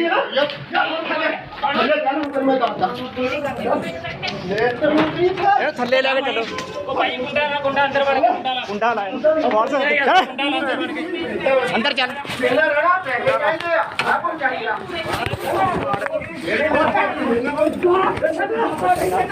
ਨੌਜਵਾਨ ਸੇਵਾ ਕਲੱਬ ਮਾਨਸਾ ਵੱਲੋਂ ਲੋੜਵੰਦ ਲੜਕੀਆਂ ਦੀ ਸ਼ਾਦੀ ਕੀਤੀ। ਇਹ ਨੌਜਵਾਨ ਸੇਵਾ ਕਲੱਬ ਮਾਨਸਾ ਵਿੱਚ ਕਿਸੇ ਨਾ ਕਿਸੇ ਲੋੜਵੰਦ ਪਰਿਵਾਰ ਦੀ ਸੇਵਾ ਕਰਦੇ ਰਹਿੰਦੇ ਹਨ। ਇਸ ਤੋਂ ਇਲਾਵਾ ਅਨਾਥ ਬੱਚੇ ਦੀ ਦੇਖਭਾਲ ਕਰਨਾ, ਜਿਹੜੇ ਲੋਕ ਆਪਣਾ ਘਰ ਵਗੈਰਾ ਨਹੀਂ ਬਣਾ ਸਕਦੇ ਉਹਨਾਂ ਨੂੰ ਘਰ ਬਣਾ ਕੇ ਦਿੰਦੇ ਹਨ। ਲੋੜਵੰਦ ਲੜਕੀਆਂ ਦੇ ਵਿਆਹ ਕਰਨਾ, ਕੈਂਸਰ ਪੀੜਤ ਲੋਕਾਂ ਦੀ ਮਦਦ ਕਰਨਾ, ਅਜਿਹੇ ਬਹੁਤ ਸਾਰੇ ਕੰਮ ਹਨ ਜਿਹੜੇ ਨੌਜਵਾਨ ਸੇਵਾ ਕਲੱਬ ਮਾਨਸਾ ਵੱਲੋਂ ਕੀਤੇ ਜਾਂਦੇ ਹਨ। ਸਾਰਿਆਂ ਨੂੰ ਮੈਂ ਤੁਹਾਡਾ ਆਪਣਾ ਗੁਰਲਾਲ ਭਗਤ ਯੂਐਸਏ ਉਮੀਦ ਕਰਦਾ ਤੁਸੀਂ ਸਾਰੇ ਠੀਕ ਠਾਕ ਹੋਵੋਗੇ ਤੇ ਚੜ੍ਹਦੀ ਕਲਾ 'ਚ ਹੋਵੋਗੇ। ਸੋ ਬਾਈ ਜੀ ਅੱਜ ਬਹੁਤ ਖੁਸ਼ੀ ਦਾ ਤੇ ਭਾਗਾ ਭਰਿਆ ਦਿਨ ਆ। ਸੋ ਜਿਹੜੇ ਮੈਂ ਥੋੜਾ ਜਿਹਾ ਤੁਹਾਨੂੰ ਪਿੱਛੇ ਲੈ ਜਾ, ਅਸੀਂ 483 ਬੇਟੀਆਂ ਦੇ ਜਿਹੜੇ ਅੱਜ ਤੋਂ ਪਹਿਲਾਂ ਵਿਆਹ ਕੀਤੇ ਨੇ ਤੇ 223 ਲਵਾਰਸ ਲਾਸ਼ਾਂ ਦੇ ਜਿਹੜੇ ਅਸੀਂ ਸੰਸਕਾਰ ਕੀਤੇ ਨੇ ਤੇ ਕਰੋਨਾ ਦੇ ਦੌਰਾਨ ਸਾਡੀ ਗਰੀਬ ਅਮੀਰ ਨੂੰ ਸਭ ਨੂੰ ਸਾਡੀ ਜਿਹੜੀ ਮੈਡੀਸਨ ਉਹ ਫ੍ਰੀ ਚੱਲਦੀ ਰਹੀ ਆ ਔਰ ਸਪੈਸ਼ਲ ਤੌਰ ਤੇ ਉੱਤੇ ਅਸੀਂ ਜਿਹੜਾ ਪੁਲਿਸ ਮੁਲਾਜ਼ਮਾਂ ਨੂੰ ਮਾਸਕ ਤੇ ਸੈਨੀਟਾਈਜ਼ਰ ਜਿਹੜੇ ਅਸੀਂ ਫ੍ਰੀ ਵੰਡੇ ਨੇ। 4500 ਬੰਦੇ ਨੂੰ ਸਾਡਾ ਜਿਹੜਾ ਪੱਕ ਕੇ ਲੰਗਰ ਪ੍ਰਸ਼ਾਦਾ ਜਿਹੜਾ ਉਹ ਜਾਂਦਾ ਰਿਹਾ ਆ। ਦੇਖੋ ਤੁਸੀਂ ਰਾਸ਼ਨ ਭੇਜਣਾ ਇੱਕ ਹੋਰ ਗੱਲ ਆ, ਲੰਗਰ ਪਕਾ ਕੇ ਘੱਲਣਾ ਇਹ ਇੱਕ ਬਹੁਤ ਵੱਡੀ ਗੱਲ ਆ। ਬਾਕੀ ਸਾਡੀਆਂ ਜਿਹੜੀਆਂ ਵਿਧਵਾ ਭੈਣਾਂ ਨੇ ਉਹਨਾਂ ਨੂੰ ਸਾਡੀ ਜਿਹੜੀ ਮੰਥਲੀ ਪੈਨਸ਼ਨ ਉਹ ਜਿਹੜੀ ਉਹ ਜਾਂਦੀ ਆ ਤੇ ਸਾਡੇ ਕੋਲ 13-14 ਜਿਹੜੇ ਮਰੀਜ਼ ਨੇ ਕੈਂਸਰ ਦੇ ਪੀੜਤ ਨੇ ਵਿਚਾਰੇ ਜਿਹੜੇ ਨਾਮਾਤ ਬਿਮਾਰੀ ਆ ਉਹਨਾਂ ਦਾ ਜਿਹੜਾ ਇਲਾਜ ਚੱਲ ਰਿਹਾ ਆ। ਸਾਡੇ ਕੋਲ 2-3 ਜਿਹੜੇ ਪਰਿਵਾਰ ਨੇ ਨੇਤਰਹੀਨ ਨੇ, ਜਿਵੇਂ ਮੈਂ ਤੁਹਾਨੂੰ ਦੱਸ ਦਿਆਂ ਵੀ ਠੂਠਿਆਂ ਵਾਲੀ ਰੋਡ ਤੇ ਮਾਨਸਾ ਠੂਠਿਆਂ ਵਾਲੀ ਰੋਡ ਦੇ ਉੱਤੇ 3 ਬੱਚੀਆਂ ਨੇ, ਤਿੰਨੇ ਹੀ ਨੇਤਰਹੀਨ ਨੇ। ਇੱਕ ਲੜਕਾ ਆ ਉਹ ਵੀ, ਉਹਨਾਂ ਦੇ ਅਸੀਂ ਵੀਰ ਜੀ ਛੱਤ ਵੀ ਹੈ ਨਹੀਂ ਸੀਗੀ, ਘਰ ਵੀ ਪਵਾ ਕੇ ਦਿੱਤਾ, ਜਿੱਦਾਂ ਬਾਥਰੂਮ ਨਹੀਂ ਸੀਗਾ, ਨਾਲੇ ਉਹ ਨੇਤਰਹੀਨ ਸੀਗਾ, ਮਾਂ ਪਿਓ ਹੈ ਨਹੀਂਗਾ, ਉਹਨਾਂ ਦਾ ਵੀ ਘਰ ਵੀ ਪਵਾ ਕੇ ਦਿੱਤਾ। ਘਰ ਵੀ ਅਸੀਂ ਲਾਕਡਾਊਨ ਦੇ ਵਿੱਚ ਪਵਾ ਕੇ ਦਿੱਤੇ ਆ, ਜਿੱਦਾਂ ਅਸੀਂ ਨੰਗਲ ਪਿੰਡ ਦੇ ਵਿੱਚ 3-4 ਘਰ ਪਵਾ ਕੇ ਦਿੱਤੇ ਆ, ਜਵਾਰ ਕੇ, ਢੀਂਗੜ, ਗਾਗੋਵਾਲ, ਝੰਡੇ ਪਿੰਡ ਦੇ ਵਿੱਚ। ਇੱਦਾਂ ਅਸੀਂ ਕਈ ਕੰਮ ਕੀਤੇ ਨੇ, ਉਹ ਫਿਰ ਤੁਹਾਨੂੰ ਅੱਗੇ ਮੈਂ ਕਿਸੇ ਵੀਡੀਓ ਦੇ ਵਿੱਚ ਦੱਸੂਗਾ ਜੀ। ਤੇ ਸਾਨੂੰ ਅੱਜ ਜਿਹੜੇ ਅਸੀਂ 5 ਵਿਆਹ ਕੀਤੇ ਨੇ ਜੀ, ਟੋਟਲ ਅਸੀਂ 14 ਵਿਆਹ ਕਰਨੇ ਨੇ ਹੁਣ ਥੋੜੇ ਦਿਨਾਂ 'ਚ। 3 ਪਹਿਲਾਂ ਕੀਤੇ ਆ ਤੇ 5 ਅੱਜ ਕੀਤੇ। ਖਾਲਸਾ ਵਾਹਿਗੁਰੂ ਜੀ ਕੀ ਫਤਿਹ। ਮੈਂ ਨੌਜਵਾਨ ਸੇਵਾ ਕਲੱਬ ਦੀ ਟੀਮ ਦਾ ਦਿਲੋਂ ਧੰਨਵਾਦ ਕਰਦਾ। ਸਾਰੇ ਬਹੁਤ ਜ਼ਿਆਦਾ ਮਿਹਨਤ ਕਰਦੇ ਨੇ। ਇਹਦੇ ਵਿੱਚ ਸਾਡੇ ਗੁਰਲਾਲ ਭੌ USA ਤੋਂ ਰਾਜੂ ਬਾਬਾ ਜੀ ਜਟਾਣੇ ਵਾਲੇ ਜਿਹੜੇ ਦਿਨ ਰਾਤ ਸੇਵਾ ਕਰਦੇ ਆ। ਸਾਡੇ ਹਰਜੀਤ ਸੱਗੂ ਜੀ ਖੜੇ ਨੇ, ਸਾਡੇ ਤਾਮਕੋਟ ਵਾਲੇ ਵੀਰ ਜੀ ਬਿੱਕਰ ਸਿੰਘ ਭਲੇਰੀਆ ਸਾਹਿਬ, ਸਰਪੰਚ ਸਾਹਿਬ ਪਰਮਜੀਤ ਸਰਪੰਚ ਜੀ, ਸਾਡੇ ਪੰਨੂ ਸਾਹਿਬ ਖੜੇ ਨੇ, ਹੋਰ ਸਾਰੇ ਕਲੱਬ ਦੇ ਅਹੁਦੇਦਾਰ। ਮੈਂ ਸਾਰਿਆਂ ਨੂੰ ਇਹ ਕਹਿਣਾ ਵੀ ਜਿਵੇਂ ਆਪਾਂ ਹੁਣ ਇਹ ਉਪਰਾਲਾ ਕਰ ਰਹੇ ਹਾਂ, ਹਰ ਬੰਦੇ ਨੂੰ ਇਹ ਸੁਝਾਅ ਦਿਓ ਵੀ ਇਹ ਉਪਰਾਲੇ ਕਰਨੇ ਚਾਹੀਦੇ ਨੇ, ਲੋੜਵੰਦਾਂ ਦੀ ਮਦਦ ਕਰਨੀ ਚਾਹੀਦੀ ਹੈ। ਜਿਵੇਂ ਨੌਜਵਾਨ ਸੇਵਾ ਕਲੱਬ ਨੇ ਹਰ ਸਾਲ ਵਿਆਹ ਕਰਨੇ, ਲੋੜਵੰਦਾਂ ਦੀ ਮਦਦ ਕਰਨੀ, ਮਕਾਨ ਬਣਾਉਣੇ, ਬਲੱਡ ਦੇਣਾ, ਲੰਗਰ ਲਾਉਣੇ। ਸਭ ਨੂੰ ਬੇਨਤੀ ਹੱਥ ਬੰਨ੍ਹ ਕੇ ਵੀ ਜ਼ਰੂਰ ਸੇਵਾ ਕਰਿਆ ਕਰੋ। ਇਹ ਮਾਨਸਦੇਹੀ ਦੁਬਾਰੇ ਨਹੀਂ ਮਿਲਣੀ। ਵਾਹਿਗੁਰੂ ਜੀ ਕਾ ਖਾਲਸਾ। ਸਤਿ ਸ਼੍ਰੀ ਅਕਾਲ ਸਾਰਿਆਂ ਨੂੰ ਜੀ। ਤੇ ਅੱਜ ਤੁਹਾਨੂੰ ਪਤਾ ਨੌਜਵਾਨ ਸੇਵਾ ਕਲੱਬ ਲੋੜਵੰਦ ਪਰਿਵਾਰਾਂ ਦੀ ਮੈਰਿਜ ਕਰ ਰਿਹਾ ਹੈ ਹਰ ਸਾਲ ਦੀ ਤਰ੍ਹਾਂ। ਯੂਕਰੇਨ ਰੂਸ ਦੀ ਜੰਗ ਦੌਰਾਨ ਯੂਕਰੇਨ ਦੇ ਖਾਰਕਿਵ ਵਿੱਚ ਫਸੇ ਭਾਰਤੀ ਵਿਦਿਆਰਥੀਆਂ ਵਿੱਚੋਂ ਜ਼ਿਲ੍ਹੇ ਗੁਰਦਾਸਪੁਰ ਦੇ ਪਿੰਡ ਵਰਸੋਲਾ ਦੀ ਰਹਿਣ ਵਾਲੀ ਮੈਡੀਕਲ ਦੀ ਵਿਦਿਆਰਥਣ ਪੁਨੀਤ ਕੌਰ ਵਾਪਸ ਆਪਣੇ ਘਰ ਪਹੁੰਚੀ। ਭਾਰਤ ਸਰਕਾਰ ਦਾ ਕੀਤਾ ਧੰਨਵਾਦ। ਪਰਿਵਾਰ ਵਿੱਚ ਖੁਸ਼ੀ ਦੀ ਲਹਿਰ। ਪੁਨੀਤ ਨੇ ਕਿਹਾ ਕਿ ਜੰਗ ਨੂੰ ਲੈ ਕੇ ਯੂਕਰੇਨ ਵਿੱਚ ਹਾਲਾਤ ਕਾਫੀ ਗੰਭੀਰ ਬਣੇ ਹੋਏ ਹਨ ਅਤੇ ਉਸਨੇ ਵੀ ਬਾਕੀ ਵਿਦਿਆਰਥੀਆਂ ਦੇ ਨਾਲ ਯੂਨੀਵਰਸਿਟੀ ਦੇ ਹੋਸਟਲ ਵਿੱਚ ਰਹਿ ਕੇ ਆਪਣੇ ਦਿਨ ਬਤੀਤ ਕੀਤੇ। ਨਾਲ ਹੀ ਉਸਨੇ ਕਿਹਾ ਕਿ ਉਹ 6 ਸਾਲ ਪਹਿਲਾਂ ਮੈਡੀਕਲ ਦੀ ਪੜ੍ਹਾਈ ਕਰਨ ਯੂਕਰੇਨ ਗਈ ਸੀ ਅਤੇ ਇਹ ਸਾਲ ਉਸ ਦੀ ਪੜ੍ਹਾਈ ਦਾ ਆਖਰੀ ਸਾਲ ਸੀ, ਲੇਕਿਨ ਰੂਸ ਦੇ ਹਮਲੇ ਕਾਰਨ ਉਸ ਦੀ ਪੜ੍ਹਾਈ ਵੀ ਅਧੂਰੀ ਰਹਿ ਗਈ। ਉਸਨੇ ਬਾਕੀ ਵਿਦਿਆਰਥੀਆਂ ਦੀ ਸਹੀ ਸਲਾਮਤ ਵਾਪਸੀ ਲਿਆਉਣ ਦੀ ਸਰਕਾਰ ਨੂੰ ਅਪੀਲ ਕੀਤੀ। ਸਤਿ ਸ਼੍ਰੀ ਅਕਾਲ ਸਾਰਿਆਂ ਨੂੰ। ਮੇਰਾ ਨਾਮ ਪੁਨੀਤ ਕੌਰ ਹੈ। ਮੈਂ ਖਾਰਕਿਵ ਨੈਸ਼ਨਲ ਮੈਡੀਕਲ ਯੂਨੀਵਰਸਿਟੀ ਦੀ ਸਟੂਡੈਂਟ ਹਾਂ ਐਂਡ ਮੈਂ 6th ਈਅਰ ਸਟੂਡੈਂਟ ਹਾਂ ਐਂਡ ਫਾਈਨਲੀ ਮੈਂ ਘਰ ਆ ਚੁੱਕੀ ਹਾਂ ਆਪਣੇ। ਐਂਡ ਮੈਂ ਜਦੋਂ ਹਮਲਾ ਹੋਇਆ ਸੀਗਾ ਉਦੋਂ ਮੈਂ ਟ੍ਰੇਨ 'ਚ ਸੀਗੀ ਬਿਕੋਜ਼ ਮੇਰੀ ਅਗਲੇ ਦਿਨ ਫਲਾਈਟ ਸੀਗੀ ਐਂਡ ਮੈਨੂੰ ਸਵੇਰ 5 ਵਜੇ ਪਤਾ ਲੱਗਾ ਕਿ ਹਮਲਾ ਹੋ ਰਿਹਾ ਆ ਬਿਕੋਜ਼ ਮੈਂ ਟ੍ਰੇਨ 'ਚ ਸੀਗੀ। ਮੈਨੂੰ ਸਿਚੁਏਸ਼ਨ ਦਾ ਬਿਲਕੁਲ ਵੀ ਪਤਾ ਨਹੀਂ ਸੀਗਾ। ਦੈਨ ਮੈਂ ਓਡੇਸਾ ਪਹੁੰਚੀ। ਦੈਨ ਮੈਂ ਕੋਂਟੈਕਟ ਕੀਤਾ ਆਪਣੇ ਏਜੰਟਸ ਨੂੰ। ਉਹਨਾਂ ਨੇ ਮੈਨੂੰ ਕਿਹਾ ਹੋਸਟਲ 'ਚ ਰਹੋ, ਉੱਥੇ ਹੀ ਰਹੋ, ਸੇਫ ਆ, ਵਾਪਸ ਆਉਣ ਦੀ ਕੋਈ ਜ਼ਰੂਰਤ ਨਹੀਂ ਹੈ ਬਿਕੋਜ਼ ਸਿਚੁਏਸ਼ਨ ਦਾ ਪਤਾ ਨਹੀਂ ਆ ਅੱਗੇ ਕਿੰਨੀ ਕੁ ਹਾਰਸ਼ ਹੋਏਗੀ ਜਾਂ ਫਿਰ ਨੋਰਮਲ ਹੋਏਗੀ। ਫਿਰ ਮੈਂ ਉੱਥੇ 2 ਕੁ ਦਿਨ ਸਟੇ ਕੀਤਾ ਹੋਸਟਲ ਵਿੱਚ। ਦੈਨ ਅੱਗੋਂ ਯੂਨੀਵਰਸਿਟੀ ਵਾਲੇ ਬੱਚਿਆਂ ਨੇ ਬੱਸਿਸ ਅਰੇਂਜ ਕੀਤੀਆਂ ਹੋਈਆਂ ਸੀਗੀਆਂ। ਦੈਨ ਮੈਂ ਬੱਸ 'ਚ ਬੈਠ ਕੇ ਰੋਮਾਨੀਆ ਬਾਰਡਰ ਪਹੁੰਚੀ ਐਂਡ ਬੱਸ ਜਿਹੜੀ ਸੀਗੀ ਉਹ 15 ਕਿਲੋਮੀਟਰ ਪਹਿਲਾਂ ਹੀ ਰੁਕ ਗਈ ਸੀ। ਆਪਾਂ ਚੱਲ ਕੇ ਗਏ ਬਾਰਡਰ 'ਤੇ। ਅੱਗੋਂ ਮੈਂ ਫਿਰ ਬਾਰਡਰ 'ਤੇ ਕਾਫੀ ਜ਼ਿਆਦਾ ਭੀੜ ਸੀਗੀ, ਬੱਚੇ ਵੀ ਕਾਫੀ ਪੈਨਿਕ ਸੀਗੇ ਐਂਡ ਉੱਥੋਂ ਦੇ ਬਾਰਡਰ ਸਿਕਿਉਰਿਟੀ ਵੀ ਪੂਰਾ ਕੋਆਪਰੇਟ ਕਰਨ ਦੀ ਕੋਸ਼ਿਸ਼ ਕਰ ਰਹੀ ਸੀਗੀ ਐਂਡ ਉਹਨਾਂ ਨੂੰ ਵੀ ਹਾਰਸ਼ ਹੋਣਾ ਪੈ ਰਿਹਾ ਸੀਗਾ ਬਿਕੋਜ਼ ਆਫ ਸਿਚੁਏਸ਼ਨ। ਐਂਡ ਫਿਰ ਮੈਂ ਐਟਲੀਸਟ 9 ਕੁ ਵਜੇ ਬਾਰਡਰ ਕਰੋਸ ਕਰ ਲਿਆ ਸੀਗਾ ਅਤੇ ਫਿਰ ਮੈਂ ਰੋਮਾਨੀਆ ਪਹੁੰਚ ਗਈ ਸੀਗੀ। ਅੱਗੋਂ ਮਤਲਬ ਸਾਰਾ ਅੱਗੋਂ ਮੈਂ ਫਿਰ ਬੱਸ ਅਵੇਲੇਬਲ ਸੀਗੀ ਰੋਮਾਨੀਆ ਵੱਲੋਂ। ਫਿਰ ਮੈਂ ਉੱਥੇ ਏਅਰਪੋਰਟ 'ਤੇ ਪਹੁੰਚ ਗਈ ਸੀਗੀ। ਦੈਨ ਅੱਗੋਂ ਅੰਬੈਸੀ ਦੇ ਮੈਂਬਰ ਸਾਰਾ ਕੁਝ ਅਵੇਲੇਬਲ ਸੀਗੇ। ਉਹ ਸਾਡੇ ਨੇਮ, ਪਾਸਪੋਰਟ ਸਾਰਾ ਕੁਝ ਪੁੱਛ ਰਹੇ ਸੀਗੇ। ਅੱਗੋਂ ਫਿਰ ਉਹਨਾਂ ਨੇ ਫਲਾਈਟ ਦਾ ਬੰਦੋਬਸਤ ਕੀਤਾ ਅਤੇ ਐਟਲੀਸਟ 9 ਕੁ ਵਜੇ ਮੇਰੀ ਬੋਰਡਿੰਗ ਸਟਾਰਟ ਹੋ ਗਈ ਸੀਗੀ। And at last I want to say thanks to government who help us a lot and ਮੈਂ ਚਾਹੁੰਦੀ ਹਾਂ ਕਿ ਬਾਕੀ ਬੱਚੇ ਵੀ ਛੇਤੀ ਤੋਂ ਛੇਤੀ ਵਾਪਸ ਆ ਜਾਣ ਐਂਡ ਉਹਨਾਂ ਨੂੰ ਵਾਪਸ ਲਿਆਉਣ ਦੀ ਕਿਰਪਾਲਤਾ ਕਰੋ। Thank you so much. ਸਤਿ ਸ਼੍ਰੀ ਅਕਾਲ ਜੀ ਸਾਰਿਆਂ ਨੂੰ। ਮੇਰਾ ਨਾਮ ਪਾਹੁਲਪ੍ਰੀਤ ਸਿੰਘ ਹੈ ਅਤੇ ਮੈਂ ਪੁਨੀਤ ਕੌਰ ਦਾ ਬ੍ਰਦਰ ਹਾਂ ਜੀ। ਇਹ ਸਾਡੀ ਸਿਸਟਰ ਜਿਹੜੀ ਸੀਗੀ ਖਾਰਕਿਵ ਨੈਸ਼ਨਲ ਮੈਡੀਕਲ ਯੂਨੀਵਰਸਿਟੀ ਸਟੂਡੈਂਟ ਸੀਗੀ ਅਤੇ ਫਰਦਰ ਜਦੋਂ ਸਾਨੂੰ ਪਤਾ ਲੱਗਾ ਵੀ ਉੱਥੇ ਮਾਹੌਲ ਖ਼ਰਾਬ ਨੇ ਤਾਂ ਅਸੀਂ 24 ਤਰੀਕ ਦੀ ਫਲਾਈਟ ਬੁੱਕ ਕਰਾਤੀ ਸੀਗੀ ਅਤੇ ਇਹ ਫਲਾਈਟ ਤੱਕ ਨਹੀਂ ਸੀ ਪਹੁੰਚ ਸਕੀ ਅਤੇ ਜਦੋਂ ਇਹ ਪਹੁੰਚੀ ਤਾਂ ਇਹਨੂੰ ਪਤਾ ਲੱਗਿਆ ਵੀ ਫਲਾਈਟ ਕੈਂਸਲ ਹੋ ਚੁੱਕੀ ਹੈ ਅਤੇ ਬੰਬਾਰੀ ਵੀ ਹੋ ਰਹੀ ਸੀਗੀ ਬਾਹਰ। ਤਾਂ ਇਹਨੂੰ ਥੋੜ੍ਹਾ ਯੂਨੀਵਰਸਿਟੀ ਵੱਲੋਂ ਵੀ ਸਪੋਰਟ ਮਿਲਿਆ ਤਾਂ ਜੋ ਇਹਨੂੰ ਸ਼ੈਲਟਰ ਸੀਗੇ ਨੇੜੇ ਵਾਲੇ ਉਹਨਾਂ ਨੇ ਉੱਥੇ ਪਹੁੰਚਾਇਆ ਅਤੇ ਉੱਥੇ ਮਾਹੌਲ ਵੀ ਥੋੜ੍ਹਾ ਡਰ ਵਾਲਾ ਸੀਗਾ ਅਤੇ ਸਾਨੂੰ ਵੀ ਇੱਥੇ ਬਹੁਤ ਡਰ ਸੀਗਾ ਵੀ ਜਾਂ ਵੀ ਸਾਡੇ ਬੱਚੇ ਜਿਹੜੇ ਘਰ ਵਾਪਸ ਆ ਸਕਣਗੇ ਜਾਂ ਨਹੀਂ ਆ ਸਕਣਗੇ। ਤਾਂ ਇਸ ਦੇ ਦੌਰਾਨ ਆਪਣੇ DC ਸਾਹਿਬ ਗੁਰਦਾਸਪੁਰ DPRO ਸਾਹਿਬ ਨੇ ਵੀ ਸਾਡੀ ਬਹੁਤ ਹੈਲਪ ਕੀਤੀ ਹੈ ਜੀ। ਸਾਰੀ ਸਪੋਰਟ ਉਹਨਾਂ ਕੀਤੀ ਹੈ। ਜਿੱਥੇ ਉਹਨੂੰ ਨਹੀਂ ਸੀ ਪਤਾ ਲੱਗਦਾ ਵੀ ਤੁਸੀਂ ਪੈਨਿਕ ਨਾ ਹੋਵੋ, ਸਾਨੂੰ ਪੂਰਾ ਦਿਲਾਸਾ ਦਿੱਤਾ ਵੀ ਇੰਡੀਅਨ ਗੌਰਮੈਂਟ ਜਿਹੜੀ ਉਹ ਫੁੱਲ ਸਪੋਰਟ ਕਰ ਰਹੀ ਹੈ ਜੀ। ਅਤੇ ਸਾਨੂੰ ਡਰ ਵੀ ਸੀਗਾ ਜੀ ਇੱਕ ਵੀ ਜਾਂ ਵੀ ਕਿੰਨੇ ਟਾਈਮ ਲੱਗੇਗਾ ਜਾਂ ਕੀ ਮਾਹੌਲ ਹੋਏਗਾ ਉੱਥੋਂ ਦੇ। ਜਿੱਦਾਂ ਕਿ ਖਬਰਾਂ ਸੁਣੀ ਦੀਆਂ ਸੀ ਬੰਬਾਰੀ ਹੋ ਰਹੀ ਹੈ, ਲੋਕਲ ਜਿਹੜੇ ਉੱਧਰ ਦੇ ਨਾਗਰਿਕ ਨੇ ਜਾਂ ਇੰਡੀਅਨ ਨਾਗਰਿਕ ਨੇ ਉਹ ਵੀ ਟਾਰਗੇਟ ਹੋਏ ਨੇ। ਸੋ ਇਸ ਲਈ ਸਾਨੂੰ ਡਰ ਵੀ ਸੀਗਾ ਜੀ। ਹੁਣ ਘਰ ਪਹੁੰਚਣ 'ਤੇ ਕਿੰਨੀ ਖੁਸ਼ੀ ਹੋ ਰਹੀ ਹੈ? ਹਾਂ ਬਹੁਤ ਖੁਸ਼ ਹਾਂ ਜੀ ਅਸੀਂ। ਅਤੇ ਅਸੀਂ ਇਹੋ ਦੁਆ ਕਰਦੇ ਵੀ ਜਿਹੜੇ ਬੱਚੇ ਉੱਥੇ ਫਸੇ ਹੋਏ ਹਨ ਅਤੇ ਇੰਡੀਅਨ ਗੌਰਮੈਂਟ ਦੀ ਮਦਦ ਨਾਲ ਉਹ ਜਲਦ ਤੋਂ ਜਲਦ ਆਪਣੇ ਪਰਿਵਾਰ ਦੇ ਵਿੱਚ ਪਹੁੰਚਣ ਜੀ। ਗੁਰਦਾਸਪੁਰ ਸੰਗਲਪੁਰਾ ਰੋਡ ਤੇ ਮੌਜੂਦ ਮਨਦੀਪ ਕਨਫੈਕਸ਼ਨਰੀ ਦੀ ਫੈਕਟਰੀ ਵਿੱਚ ਦੇਰ ਰਾਤ ਸ਼ਾਰਟ ਸਰਕਟ ਕਾਰਨ ਅਚਾਨਕ ਅੱਗ ਲੱਗ ਗਈ। ਜਦੋਂ ਤੱਕ ਅੱਗ ਉੱਤੇ ਲੋਕਾਂ ਵੱਲੋਂ ਕਾਬੂ ਪਾਇਆ ਗਿਆ ਤਦ ਤੱਕ ਅੱਗ ਵਿੱਚ ਸੜ ਕੇ 20 ਲੱਖ ਰੁਪਏ ਦਾ ਨੁਕਸਾਨ ਹੋ ਗਿਆ। ਪੀੜਿਤ ਦੁਕਾਨ ਮਾਲਿਕ ਜਗਦੀਪ ਅਤੇ ਪ੍ਰਤੱਖਦਰਸ਼ੀ ਅਮਿਤ ਕੁਮਾਰ ਨੇ ਦੱਸਿਆ ਕਿ ਦੇਰ ਰਾਤ ਅਚਾਨਕ ਫੈਕਟਰੀ ਅੰਦਰੋਂ ਅੱਗ ਦੀਆਂ ਲਪਟਾਂ ਉੱਠਣ ਲੱਗੀਆਂ। ਫਾਇਰ ਬ੍ਰਿਗੇਡ ਨੂੰ ਇਤਲਾਹ ਦਿੱਤੀ ਗਈ, ਪਰ ਫਾਇਰ ਬ੍ਰਿਗੇਡ ਨਹੀਂ ਪਹੁੰਚੀ ਅਤੇ ਲੋਕਾਂ ਵੱਲੋਂ ਹੀ ਅੱਗ ਉੱਤੇ ਕਾਬੂ ਪਾਇਆ ਗਿਆ। ਲੇਕਿਨ ਫਾਇਰ ਬ੍ਰਿਗੇਡ ਦੀ ਲਾਪਰਵਾਹੀ ਕਾਰਨ 20 ਲੱਖ ਰੁਪਏ ਦਾ ਨੁਕਸਾਨ ਹੋ ਗਿਆ। ਜੇਕਰ ਫਾਇਰ ਬ੍ਰਿਗੇਡ ਆ ਜਾਂਦੀ ਤਾਂ ਨੁਕਸਾਨ ਹੋਣ ਤੋਂ ਬਚ ਜਾਂਦਾ। ਅੱਗ ਭਾਜੀ ਇਹ ਸ਼ਾਰਟ ਸਰਕਟ ਨਾਲ ਲੱਗੀ ਹੈ ਤੇ ਕੋਈ 11:30 ਵਜੇ ਮੈਂ ਆਇਆ ਸੀ। ਜਦੋਂ ਪਤਾ ਲੱਗਾ ਫੋਨ ਕੀਤਾ ਸੀ ਕਿਸੇ ਨੇ ਸਾਹਮਣੇ ਤੇ ਫਿਰ ਆ ਕੇ ਆਪੇ ਹੀ ਬੁਝਾਈ ਆ, ਪਾਣੀ ਪੂਣੀ ਸੁੱਟ ਕੇ। ਫਾਇਰ ਬ੍ਰਿਗੇਡ ਨੇ ਫੋਨ ਨਹੀਂ ਚੁੱਕਿਆ, ਫਿਰ ਜਾ ਕੇ ਉਹਨਾਂ ਨੂੰ ਲਿਆਂਦਾ ਵੀ ਹੈਗਾ, ਉਦੋਂ ਅੱਗ ਬੁਝ ਗਈ ਸੀ। ਇਹ ਕਿਹੜੀ ਫੈਕਟਰੀ ਹੈ, ਕੀ ਕੰਮ ਚੱਲਦਾ ਹੈ? ਲੇਜ਼ ਕੁਰਕਰੇ। ਤੇ ਫਿਰ ਕਿਸ ਤਰ੍ਹਾਂ ਅੱਗ ਬੁਝਾਈ ਗਈ? ਆਪੇ ਬਾਲਟੀਆਂ ਨਾਲ। ਫਾਇਰ ਬ੍ਰਿਗੇਡ ਕਿਉਂ ਨਹੀਂ ਆਈ? ਫਾਇਰ ਬ੍ਰਿਗੇਡ ਨੇ ਫੋਨ ਹੀ ਨਹੀਂ ਚੁੱਕਿਆ। ਕਿੰਨਾ ਕੁ ਨੁਕਸਾਨ ਹੋਇਆ ਤੁਹਾਡਾ?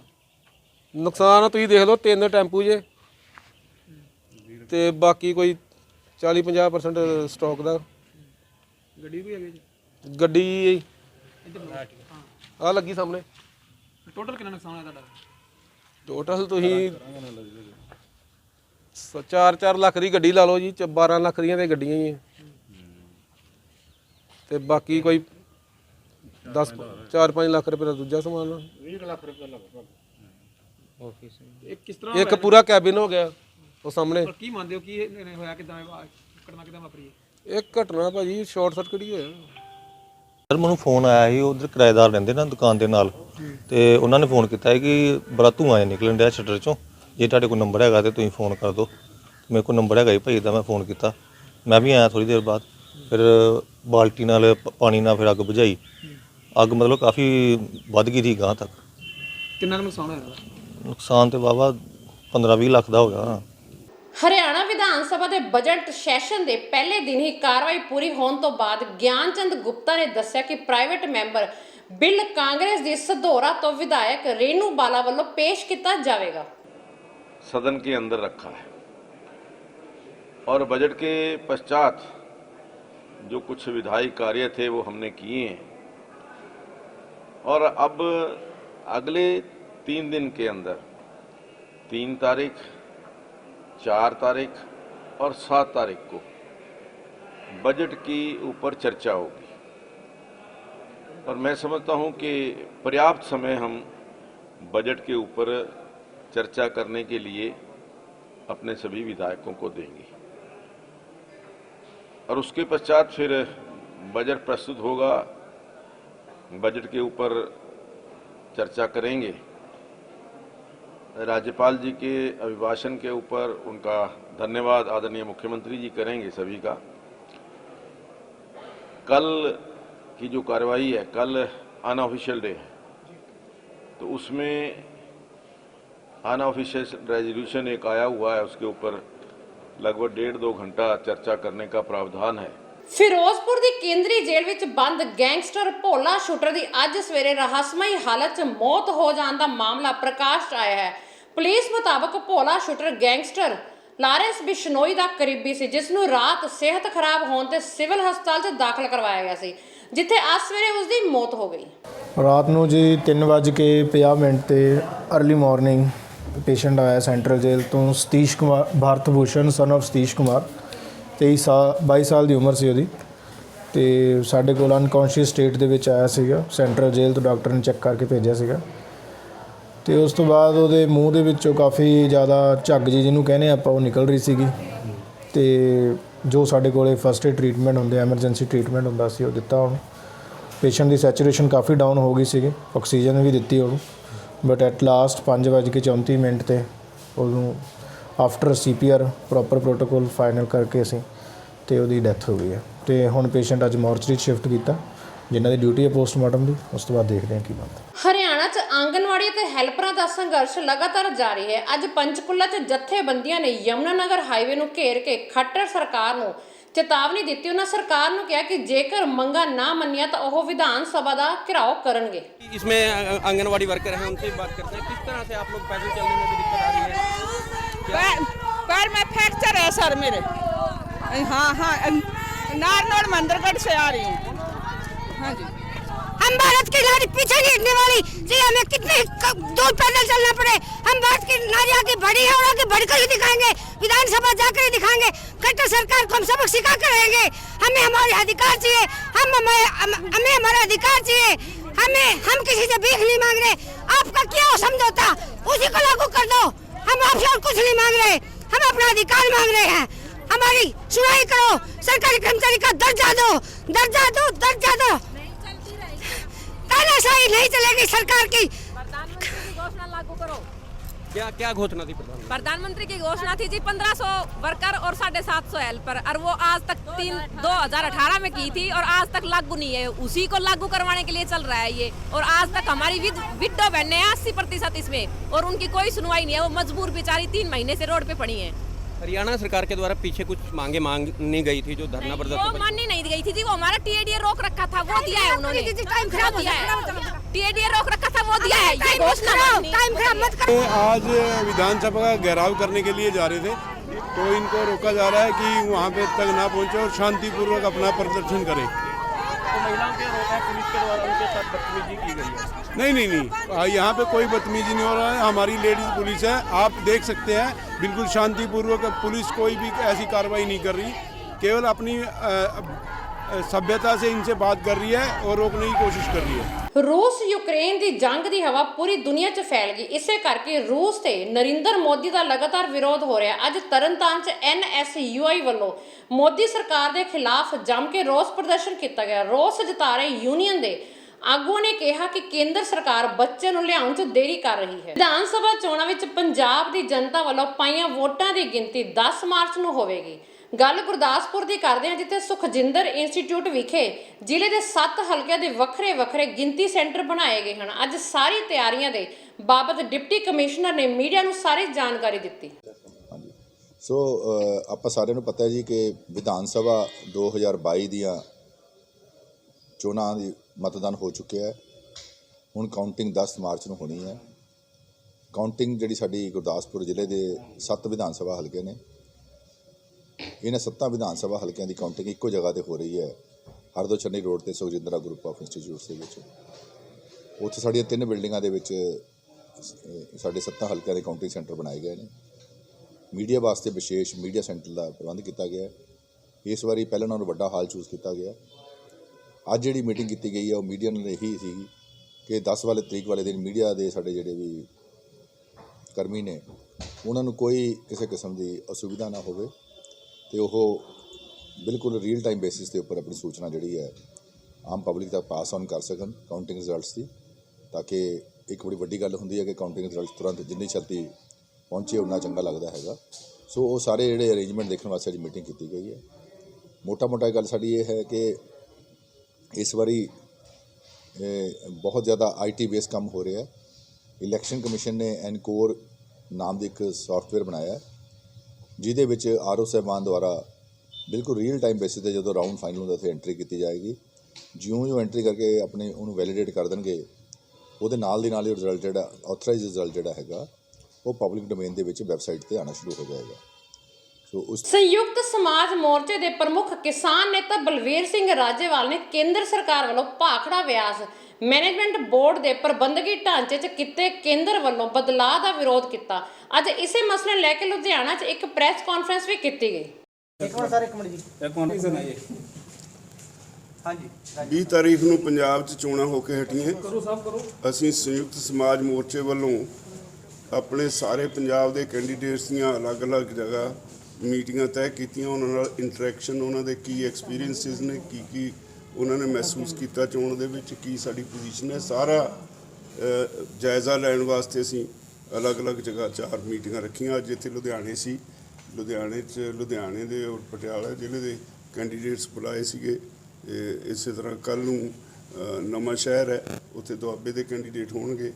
ਫਿਰ ਇਸੇ ਤਰ੍ਹਾਂ ਇੱਕ 5 ਤਾਰੀਖ ਨੂੰ ਬਠਿੰਡਾ ਹੈ, ਉੱਧਰ ਮਾਲਵਾ ਕਿਉਂਕਿ ਵੱਡਾ ਇੱਥੇ 2 ਤਰੀਕਾਂ ਮਾਲਵੇ ਦੇ ਵਿੱਚ ਰੱਖੀਆਂ ਨੇ ਅਸੀਂ।